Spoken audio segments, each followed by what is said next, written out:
Howdy, howdy, fellow trainers, and welcome back for another visit to the Halzari region as part of the Pokemon Bliss and Oblivion Project here at PTE Creative. As always, I'm your host, Evan Davies, and we have a super cool Halloween-themed pseudo-legendary for you to meet right now, so let's get to it. Today, I am proud to introduce you to Ravenmocker, which is a Pokemon that is based off of a Cherokee myth, or Cherokee stories, of the Ravenmocker. For those that don't know, a Ravenmocker is one of the most fearsome entities in Cherokee mythology. These figures, and this is directly from the Wikipedia page, if you will. These figures, referred to as witches, are believed to extend their lives by preying on the sick and dying. They are described as withered and aged, flying through the sky in fiery forms, emitting sounds similar to the call of a raven. After tormenting their victims, they consume their hearts, gaining the remaining years of the victim's life. Ravenmockers are invisible to most people, but skilled medicine men are able to see or repel them. Once recognized, a Ravenmocker is said to die within 7 days. Frankly, the second I heard what a Ravenmocker was and did some research into it a long time ago, I knew that it had to be a Pokemon. Especially since the Halzari region is so based in the United States, and there's heavy influences of Native American culture, mythology, things of that nature in the Halzari region, especially in its story, that I really want to accentuate that in its Pokemon design.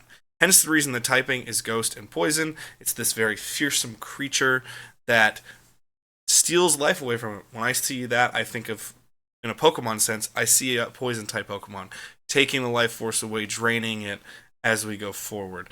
And the idea of not being able to be seen, ghost Pokemon, and we're going to play with that a lot more as we get into the Pokemon entry. But I wanted something fearsome, but just like every other Pokemon, you want something that could be your friend. That's the whole purpose of designing a Pokemon. You want a Pokemon that theoretically could be your friend. So although this looks very fearsome and very mischievous, it's a little bit misunderstood. So let's go to its Pokedex entry here. Ravenmocker is a ghost and poison type, as we already covered, and it's the Mocking Wraith Pokemon. Embodying the pain of the region's past, Ravenmocker continues to torment those that find it and try to attack it in the wild. Many legends exist of Ravenmocker taking the life force of trainers and Pokemon alike. Again, we want to play with the mythology, but it's still a Pokemon, so it can't inherently just be a Ravenmocker, because then it's just out to destroy and kill people. That's not the point of a Pokemon.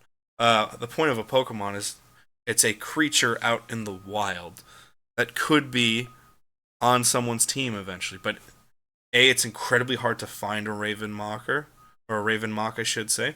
It's incredibly hard to pinpoint its location and to catch it, because I think it's going to probably torment you for tormenting it. And again, it embodies the region's past. There's a big canon event that happens in the past of the Halzari region that really informs a lot of what's going to go on in the story of the Halzari region, and something I think everyone's going to be pretty excited about, frankly. But in order to do that, you got to have things to really make it tie together, and I thought Ravenmocker would be very cool. It's almost this embodiment of pain back in the day, hence the reason it's this ghost, the ghosts of the past. And also the poison typing, as it's still the pain that's continuing for years and years. Its ability is Poison Touch. So again, if you touch a Ravenmocker, there's a very good likelihood that you are going to be poisoned, which I thought was a tremendous addition to it. Again, going back to the Cherokee mythology of it all, stealing the life force away from its victims.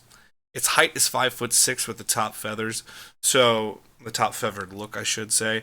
So we should pretty much be almost the exact same height as a Ravenmocker, which is a very interesting kind of connotation with a Pokemon trainer. Its base stat is 600. This is a pseudo-legendary, so the Pokemon I used base stat-wise as a comparison was Salamence. So its HP is 100, its attack is 115, defense is 75. Special attack is 125, special defense is 85, and its speed is 100. So this is incredibly fast, incredibly well-worthy Pokemon when it comes to health. But on top of anything else, it doesn't really focus on defense because its best defense is just to attack you. That's the best thing this Pokemon knows to do, is to attack. So very high attack and special attack stats. There is no known evolution to Ravenmocker. This is a very lonesome, lonely style of Pokemon that's out by itself, and there's not much else to it. So it's a very interesting and unique creature that's hard to find, hard to pinpoint in the region. But if you were a trainer that could gain the trust of a Ravenmocker, you would have an utterly destructive force to really take down other trainers in the region. So it would be very, very vital to get this Pokemon if you could on your team. It's the closest I could get to a mythical Pokemon or legendary Pokemon without just making it legendary. And there's already enough legendaries in the region, some of which you've met, some you have not, to really push that forward. I wanted Ravenmocker to be a pseudo-legendary, so it's still very hard to find, but at the same time, they do exist. But that is all we have for Ravenmocker today. I hope you guys loved this video and loved seeing Ravenmocker. You're going to see some additional stuff on our socials if you could. But we're going to continue the Halloween theme things, and we're going to have an evolution. That's right, a ghost type evolution coming your way for the final time of Halloween this year as part of the Bliss Oblivion Pokemon region, and it's going to be a heck of a lot of fun. So stay tuned for that. Stay in touch on our socials and check out these messages at the end of the show. But I've been Evan Davies, and I thank you so much, fellow trainers, for tuning into the show. Peace, love, and hugs to you all. Goodbye!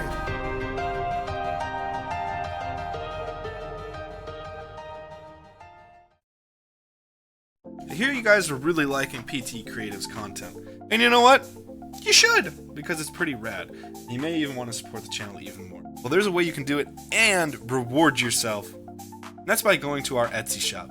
Head on over to PTE Creative's Etsy shop and you can find all kinds of cool merch like you see on screen. You may be watching some of our Pokemon themed content and going, I'd love some merch there. You can do that. You can even get our custom Fakemon stickers right there, or stickers of existing Pokemon, t-shirts, or mystery packs. But you may be saying, I don't know if Pokemon's maybe my vibe. You know what? That's fine, because we got all kinds of fun, snarky millennial content and sports-related things over at the Etsy shop as well. Maybe you got some big bench warmer energy that you just got to spread with the world. Or maybe you just need to tell people that you hope both teams are having fun as they're playing, because it's just all about vibes to you, and you hate to see it. You'd hate to see it if you didn't get your merch. You can go get that merch right here, right now. Head on over to Etsy. Go to etsy.com/shop/PTE Creative and go get yourself some awesome merch and go support a local content creator in this community we call the internet. Hope y'all see some great merch coming soon from Etsy. Go to PT Creative on Etsy and get yourself some great merch. No!